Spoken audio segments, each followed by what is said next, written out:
Hey guys, Melody here. You might know me as ApplePie Movement.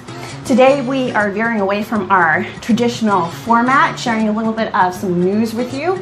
I was reading a report over the weekend about the powers that are invested in the executive branch when there is a state of emergency.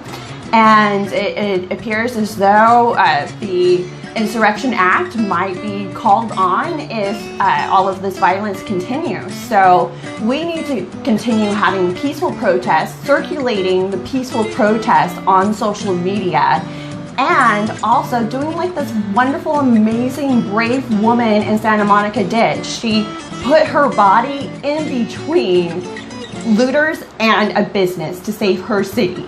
If we keep doing that, then we can stay to our objective and we can pass legislation which will legalize the human inhumanity, because Black lives matter.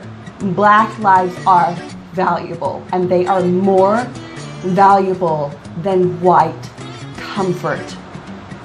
Guys, it is time. A line in the sand has been drawn here. We need to stand up for what is right. And what is right is human life. So come on, take a look at what's going on, guys. Hey guys, you see this?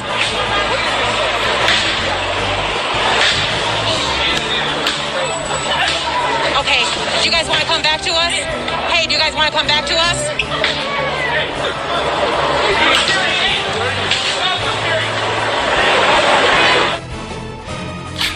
That brave young woman ran in there to stop that destruction of that store and at least temporarily scared those people away from that store. There were scenes of destruction in Santa Monica, California yesterday, and there were scenes of heroism like that, trying to prevent destruction. And the destruction was preceded by a protest demonstration that was 100% peaceful. 100% peaceful.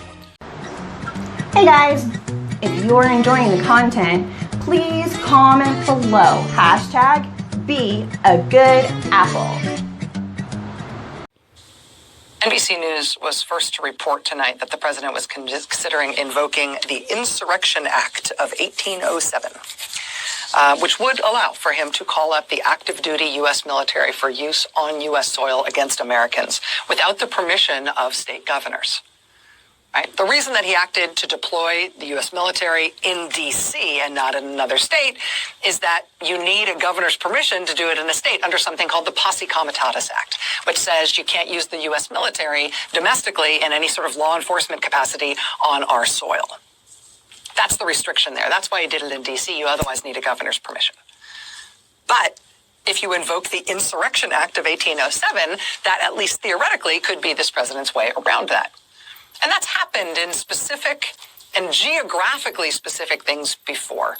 Rodney King riots in Los Angeles, or responses to specific hurricanes. Individual moments in time, and individual moments in time that were geographically specific and constrained.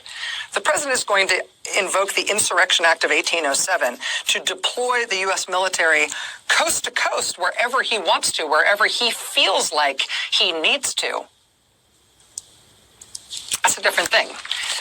If that's what he's doing, and he is saying that's what he's doing, legally, he would first have to issue a formal proclamation that, according to the law, would have to order the insurgents to disperse and to retire peaceably to their abodes with a limited time. It's that weird kind of clunky language because it's the Insurrection Act of 1807. A formal proclamation ordering the insurgents to disperse and to retire peaceably to their abodes. That's what he'd have to do in order to invoke that act. That's what the law says.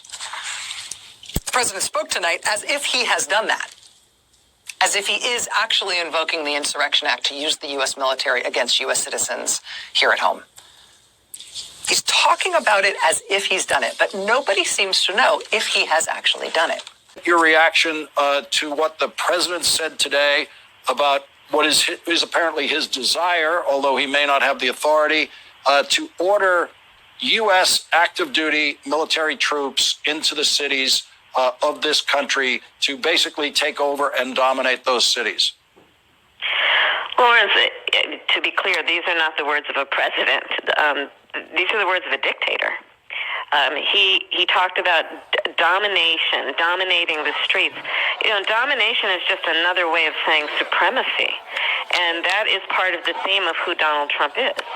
And that is, after a long career in running for office and being president, where he has spent full time trying to sow hate and division. But the fact that he is the commander-in-chief, threatening the American people with the American military, prepared to use the military against its own people, that's not the sign of a commander-in-chief.